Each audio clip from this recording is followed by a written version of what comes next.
नमस्कार मेरे प्यारे बच्चों।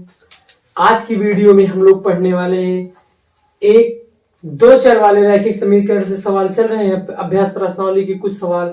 ठीक है, तो आज हम लोग वर्ड प्रॉब्लम के लेके आए हैं। आप लोगों को अच्छे से इस वीडियो को देखना होगा, समझना होगा, तब जाके वर्ड प्रॉब्लम के सवाल जो होते हैं बहुत ही इसको समझ के ही लगाना पड़ता है।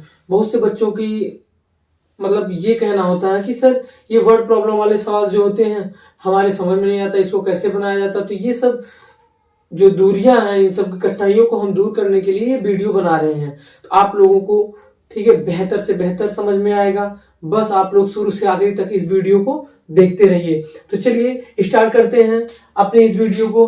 तो कहा है पहला सवाल, देखिए बोर्ड पे लिखा गया है, कहा कि दो संख्याओं का अंतर। तो इसको सवाल को बताने से पहले मैं बता दूं कि मैं दो चर वाले रैखिक समीकरण यानी कि कक्षा 10 की अध्याय 3, ठीक है, अध्याय 3 पढ़ा रहा हूं। दो चर वाले रैखिक समीकरण के ये सवाल हैं, इनको हम लोग जो है बारी बारी से एक एक सवाल को हम लोग सॉल्व करेंगे अपनी वीडियो के माध्यम से। ठीक, तो चलिए देखिए पहला कहा है कि दो संख्याओं दो संख्या कोई है, उनका अंतर, याद रखिएगा अंतर की अगर बात किया जाए तो अंतर मतलब होता है घटाना। अंतर कितना है? 26 है। और दूसरी संख्या की 3 गुनी। कहा कि और एक संख्या, देखिए यहाँ पे क्वेश्चन में थोड़ा गड़बड़ी है। गड़बड़ी क्या है? और एक संख्या यहाँ पे और एक संख्या रहना चाहिए था। एक संख्या दूसरी संख्या की 3 गुनी है। कै गुनी है? 3 गुनी है। तो उन्हें ज्ञात कीजिए। तो हम लोग क्या करेंगे, इनमें संख्याएं हमें नहीं पता है कि कौन सी वो दोनों संख्याएं। तो जब दो चर वाला रैखिक समीकरण है तो दोनों चर को हमें मानना पड़ेगा, या तो x y। ठीक है, हम लोग लिखेंगे माना पहली संख्या बराबर x तथा दूसरी संख्या बराबर कितनी हो जाएगी? दूसरी संख्या बराबर y। पहली संख्या को हमने x मान लिया, दूसरी संख्या को y।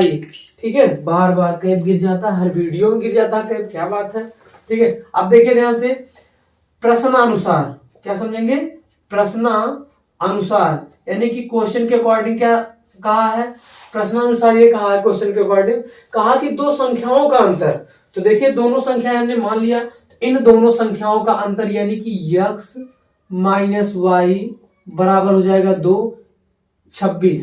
कितना हो जाएगा? 26। ठीक, तो x माइनस y पहली संख्या माइनस दूसरी संख्या यानी एक संख्या का अंतर मतलब माइनस, यानी कि दोनों संख्याओं का अंतर बराबर कितना? 26। इसको इक्वेशन क्या बना लेते हैं? फर्स्ट बना लेते हैं, समीकरण नंबर 1। और दूसरी स्थिति क्या कहा? और के बाद दूसरी कंडीशन है। दूसरी कंडीशन क्या है? एक संख्या जो है दूसरी संख्या की 3 गुनी है। तो दूसरी शर्त से क्या हो जाएगा? एक संख्या मान लेते हैं, एक संख्या ये है, ये जो संख्या है दूसरी संख्या का क्या गुनी है? 3 गुनी है।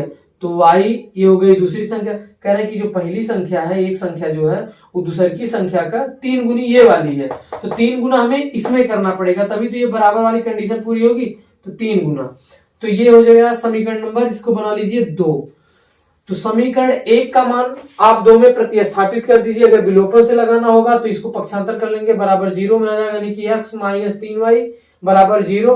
तब अगर हमें विलोपन से हल करना होगा तो समीकरण 1 2 को घटा देंगे, और उसके बाद हमारा आ जाएगा y का मान। इस प्रकार से हम इसमें देखिए हम लोग प्रतिस्थापन भी लगाते हैं, क्योंकि हमें x का वैल्यू पता है, x बराबर 3y के। तो समीकरण 1 का मान हमने 2 का मान 1 में रख देंगे, आसानी से आ जाएगा। तो ऐसे लिखेंगे समीकरण 1 में समीकरण 2 का मान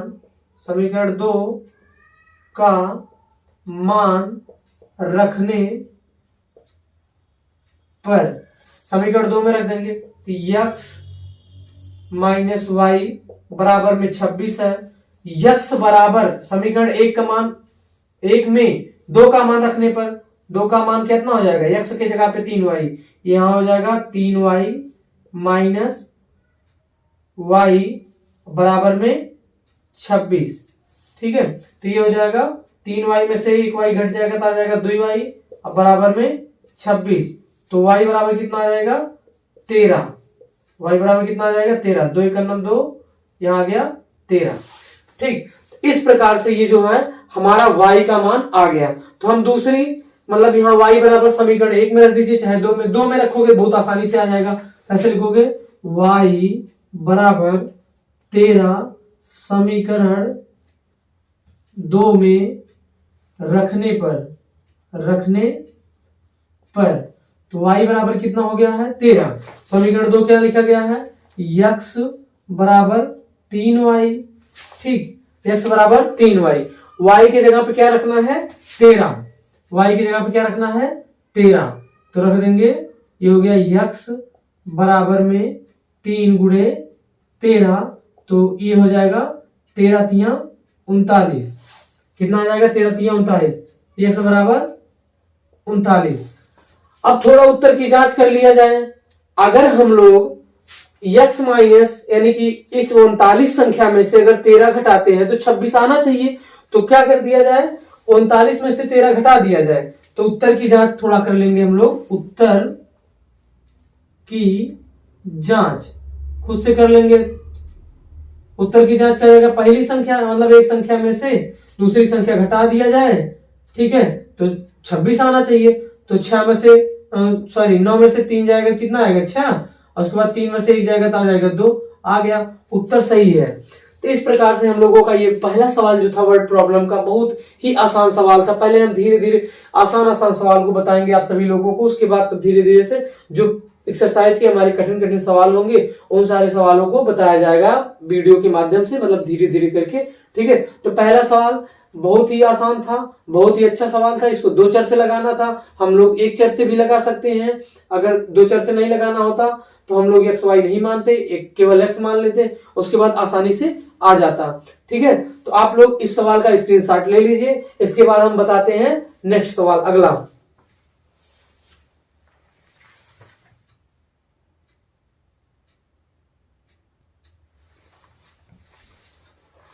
हाँ, तो मेरे प्यारे बच्चों, अब हम लोग दूसरे सवाल की तरफ बढ़ते हैं इस वीडियो में।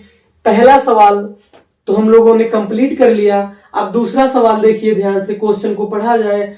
कहा कि एक क्रिकेट टीम के कोच ने, कोच तो जानते होंगे, बहुत से बच्चे क्रिकेट खेलते होंगे। कोच मतलब जो बच्चों को क्रिकेट खेलना सिखाते हैं, अच्छे से परफॉर्म बताते हैं उनको। तो जो लोग सिखाते हैं, जैसे देखिए बच्चों को क्लास में जब अध्यापक मतलब जो लोग कुछ पढ़ाते हैं आपके गुरुजन, उनको अध्यापक कहा जाता है। जिस प्रकार से क्रिकेट में बच्चों को सिखाया जाता है, उसमें बताया जाता है कैसे फेंका जाता है, कैसे बॉलिंग किया जाता है, ये सब मतलब बताया जाता है, उनको हम कोच बोलते हैं। तो चलिए छोड़िए कोच को छोड़िए, कहा है कि मतलब एक क्रिकेट टीम के कोच ने 7 बल्ले, कितना बल्ले 7 बल्ले, यानी कि देखो बेटा ये 7 बल्ले को, 7 बल्ले बल्ले मतलब बैट को, ठीक है, तथा 6 गेंद को, ठीक है, 6 गेंद को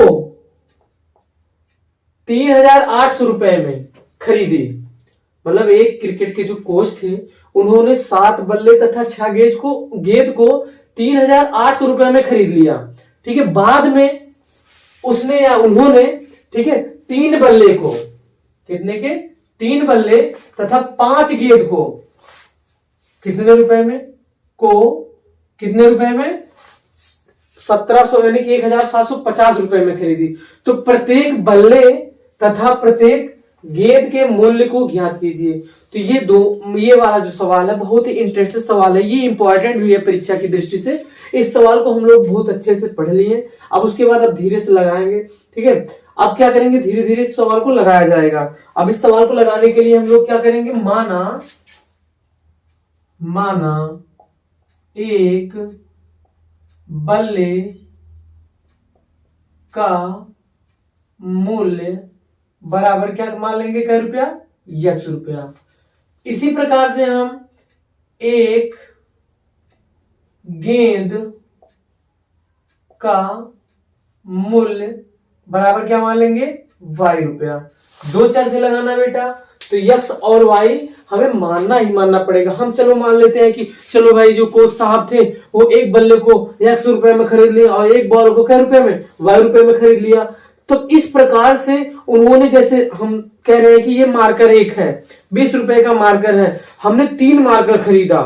3 मार्कर का मूल्य कितना हो जाएगा, 20 का 1 है और 3 20 तिहाई 60 रुपए। उसी प्रकार से जब एक बल्ले का मूल्य हमने रुपया मान लिया है 100 रुपया, तो 7 बल्ला, तो उस हिसाब से 7x हो जाएगा, यानी कि 7 बल्ले का मूल्य बराबर कितना हो जाएगा, तो यहाँ पे हम लोग लिख देते हैं, तो 7 बल्ले का मूल्य बराबर कितना हो जाएगा, 7 बल्ले का मूल्य बराबर हो जाएगा इस हिसाब से 7x।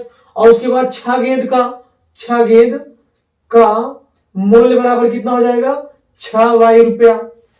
क्या रुपया, 7x रुपया हो जाएगा, और कितना हो जाएगा, 6y रुपया हो जाएगा इस हिसाब से। तो हमें इसको लिखना नहीं, इसको लिख देंगे प्रश्नानुसार में लिख देंगे, आराम से आ जाएगा। ठीक वही सही 3 बल्ला यानी कि 3x रुपया, 3 बल्ला कितना हो जाएगा, 3x रुपए का, और 5 गेंद के रुपए हो जाएगा 5y रुपए का। तो उन दोनों को जोड़ के हम अपना काम कर लेंगे। देखो सबसे पहले प्रश्नानुसार लिखेंगे, क्या लिखेंगे हम लोग, प्रश्नानुसार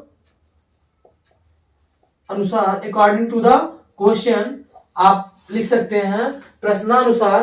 प्रश्नानुसार में देखो बेटा कहा है कि 7 बल्ले का मूल्य यहां बता दिया गया, 7 बल्ले का मूल्य 7x प्लस 6 गेंद 6y रुपए का, अब बराबर कुल मिला के कितने को हो गया है, 3800 रुपए का। 3000 का रुपए हो गया 800 रुपए का। इसको हम इक्वेशन फर्स्ट बना लेते हैं, समीकरण नंबर 1 बन गया। उसके बाद अब वहां तक तो यहां तक हो गया हमारा पहला समीकरण। उसके बाद दूसरे बाद में उन्होंने या उसने, ठीक है, 3 बल्ला यानी कि 3x रुपए का 3 बल्ला खरीदा, और उसके बाद 5 गेंद खरीद ली इन्होंने, तो 5y रुपए की 5 गेंद खरीदे। टोटल यानी कि 3 बल्ले का मूल्य और 5 गेंद का मूल्य टोटल जोड़ के उन्होंने क्या रुपया पे किया, 1750 रुपया। इसको हम समीकरण कितना बना लेंगे, 2। अब इसको हम लोग प्रतिस्थापन विधि से लगा सकते हैं या फिर हम लोग विलोपन विधि से लगा सकते हैं। अब देखिए ध्यान से, इसमें देखो बेटा ये 7x, यानी कि हम लोगों को जब भी विलोपन करना होगा, तो विलोपन में हम बताए हैं अपनी वीडियो में, अगर नहीं देखे हो तो उसको जरूर देख लेंगे, नहीं तो फिर इसको भी देख के अच्छे से समझ सकते हैं। इसमें देखिए x का गुणांक समीकरण 1 में x का गुणांक 7 है, y का गुणांक 6 है, समीकरण 2 में x का गुणांक 3 है, y का गुणांक 5 है। तो हमारा x का गुणांक ना तो बराबर ना तो y का गुणांक, तो हम लोगों को क्या करना चाहिए, हम लोगों को यही करना चाहिए, चाहे x के गुणांक को बराबर कर ले चाहे y के गुणांक को बराबर कर ले। यदि बराबर में हो जाता है तब तो हम लोग सवाल को आसानी से लगा लेंगे प्रतिस्थापन विधि से। तो क्या करते हैं, समीकरण 1 में हम लोग लिखते हैं, समीकरण 1 में 3 से x के गुणांक को देखो भाई बराबर करेंगे हम, ठीक है, x के गुणांक को ही बराबर करिए, लिखेंगे समीकरण 1 में, ठीक है, 3 से, व समीकरण 2 में 7 से। इस 7 का यानी इस x का गुणांक जो है इसमें कर देंगे, इस x का गुणांक इसमें गुणा कर देंगे, यानी कि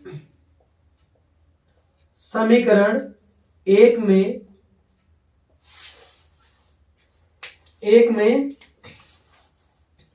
3 से व समीकरण 2 में 7 से गुणा करने पर, ठीक है। तो यानी कि हम लोग क्या करेंगे, समीकरण 1 में 3 से गुणा कर देंगे, इस वाले समीकरण में हम लोग क्या कर देंगे, यहाँ ब्रैकेट लगा के इसमें 3 से गुणा, और इस साइड भी क्या कर देंगे 3 से गुणा, यानी कि जब भी गुणा करिएगा, भाग करिएगा, जोड़िएगा, घटाइएगा, तो दोनों पक्षों में। और इस समीकरण 2 में बेटा क्या करना है, समीकरण 2 में अपन को क्या कर देना है, 7 से गुणा, इसमें कर देंगे हम लोग 7 से गुणा, 7 से गुणा यहां भी हो जाएगा। तो जो समीकरण बनेगा तो गुणा करके घटाने पर लिख देते हैं यहाँ पे, करके, ठीक है, करके घटाने पर, डायरेक्ट एक ही बार में काम खत्म, ताकि नहीं तो ज्यादा नहीं लिखना पड़े ना। देखो जब भी प्लस प्लस साइन रहेगा, अब गुणा करेंगे हम तो प्लस प्लस का साइन आएगा। हम पहले भी बता चुके हैं, अगर इस तरह से बेटा रहे प्लस प्लस कॉमा या फिर माइनस माइनस रहे अगर, तो क्या करेंगे, घटाने पर, क्या लिखेंगे, घटाने पर। हम बार बार बताते हैं, अगर सेम चिन्ह रहेगा तो से और घटाने पर लिखेंगे। इसका चलिए गुणा कर देते हैं, ये हो जाएगा कितना, 7 त्रिक 21 x और 3 छका 18 y, 3 सते 21 x और 3 छका 18 y बराबर 3 का गुणा इसमें 0 0 4, ठीक है, 8 त्रिक 24 के 4 हासिल 2, 9 3 त्रिक का 9 9 2 11, 11,400, 11,000 कितना आ गया, 400। अब इसमें हम लोग 7 से गुणा करवा देंगे, 7 से गुणा करवाएंगे कितना आ जाएगा ये 21x, फिर 7 पच्चे 35 y बराबर में इसका गुणा कर देंगे 0 हो जाएगा। 7 पच्चे 35 के 5 हासिल 3, 7 सत्ते 49, 49 में जब हम 3 जोड़ेंगे 49 1 50 51 52 आ जाएगा, 52 के 2 हासिल कितना हो जाएगा 5, 7 का 7 5 12। ठीक, अब क्या कर देंगे हम, समीकरण नंबर ये बना लीजिएगा 3, इसको समीकरण नंबर कितना बना लीजिएगा 4। तो समीकरण 3 व 4 को क्या लिख देते हैं हम लोग, घटाने पर। क्या लिख देते हैं, घटाने पर। एक बार तो यहाँ लिख दिया गया है, उससे कोई दिक्कत नहीं, यहाँ लिखते या ना लिखते कोई दिक्कत नहीं। देखिए यहाँ प्लस का साइन है, यहाँ हो जाएगा माइनस, यहाँ प्लस का है यहाँ भी हो जाएगा माइनस, यहाँ प्लस का यहाँ भी क्या हो जाएगा माइनस, ये कट जाएगा प्लस, ये माइनस में कट गया, ये घट जाएगा। तो यानी कि ये देखिए 18 प्लस में और माइनस 35 है, तो चिन्ह माइनस का आएगा। ठीक, क्योंकि आप लोग को अच्छे से पता है जो अंक ज्यादा रहेगा उसी का चिन्ह लगेगा। अब इसमें से घट जाएगा, एक 15 में से 8 जाएगा तो आ जाएगा 7। ठीक, उधार दे रखा ये आ गया 1, यानी कि आ गया 17y बराबर में। अब इसमें से वही घटा देंगे हम, आ जाएगा 0, ये हो गया 5, क्योंकि ये ज्यादा ये कम है तो ज्यादा में से कम घट रहा है तो माइनस का साइन लगेगा, ज्यादा वाले के चिन्ह माइनस है। ठीक है, ये हो गया 12, 12 में से 4 जाएगा कितना आएगा 8, एक उधार दे रखा बस 800 कितना आ गया 50, यहां पे लिख दीजिए 850। अब इस बात को हम लोग वहां लिखते हैं क्योंकि नीचे दिखाई नहीं देगा। ठीक है, इस चीज को यहाँ पे लिख देते हैं, इस चीज को भी मिटा सकते हैं, कोई दिक्कत नहीं है। देखो अब ये आ गया -17, माइनस से माइनस यहां से आप लोग काट दीजिए, माइनस से माइनस कट गया, ये हो गया 17y। ठीक है, 17y आगे बेटा 17y बराबर 850। ठीक, तो y बराबर आ गया 850 और बटा 17, 17 के 17, 17 पचे 85, एक 0 लग जाएगा, तो y बराबर कितना आ गया 50, y बराबर कितना आ गया 50 आ गया। तो ये हम किस चीज का मूल्य माने थे, गेंद का, तो ये गेंद का मूल्य आ गया, और भी क्या गेंद का, एक गेंद का, एक गेंद का ये मूल्य आ गया। ठीक है, एक गेंद का मूल्य आ गया। अब जो है हमें अगर बॉल की मूल्य पता चल गया है तो हम आसानी से बल्ले का मूल्य ज्ञात कर सकते हैं। बल्ले का मूल्य कैसे ज्ञात करेंगे, चाहे आप समीकरण 3 में मान को रख दीजिए, y का जहां पे y हो 50 रख दीजिए, चाहे जो है समीकरण नंबर 4 में रख दीजिए। तो समीकरण 1 में ही रखो, किस में रख दो, 1 में। आप लोग इसका स्क्रीनशॉट ले लीजिए, हम यहाँ पे मिटा के समीकरण 1 को, ठीक है, उसके बाद मतलब समीकरण 1 में रखेंगे। ठीक है, स्क्रीनशॉट ले लीजिए एक बार इसका। हाँ तो चले, ठीक है, अब इसको मिटा दे रहे हैं, इस चीज को देखिए मिटा दे रहे हैं, आप लोगों को समझ में आ गया होगा तो इसे मिटा दे रहे हैं हम।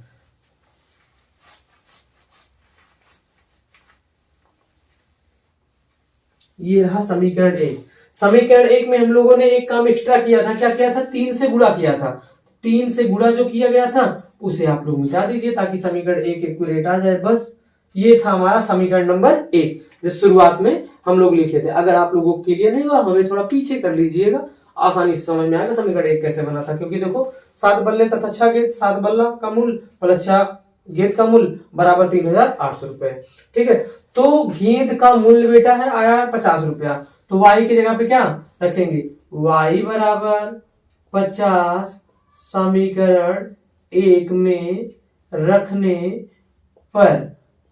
ये रखा क्यों जा रहा है, हमें x का मान प्राप्त करना है। जब तक हमें x का मान नहीं आएगा तब तक हमें एक बल्ले का मूल्य नहीं पता चलेगा, क्योंकि हमने x को बल्ले का मूल्य मान रखा है। तो ये हो जाएगा 7x प्लस 6, y के जगह पे हो जाएगा 50 बराबर में 3800।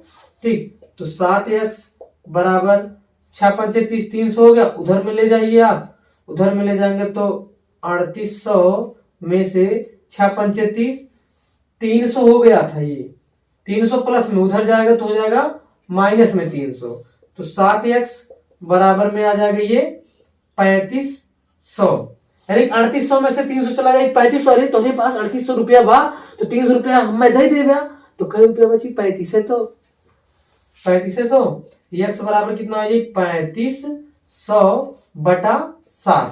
ला अब काट द खूब किस किस आई कस के 7 एकन्ना 7 7 पच्चे 35 500 रुपया। यानी कि यह एक बल्ले का मूल्य आई खड़े खड़े कई रुपया देवे पड़ी 500। 500 रुपया में थे बैटवा मिल जाये और 50 रुपया में थे गेनवा मिल जाये के कोच के। ठीक है, तो इस प्रकार से हम लोगों ने अपने वीडियो में पहले सवाल को और दूसरे सवाल को बहुत ही आसान तरीके से आप लोगों को समझाया। तो प्लीज आप लोग जो है हमें कमेंट में बताइएगा कि आप लोगों को वीडियो कैसी लगी, क्वेश्चन जो हम बताते हैं आप लोगों को समझ में आता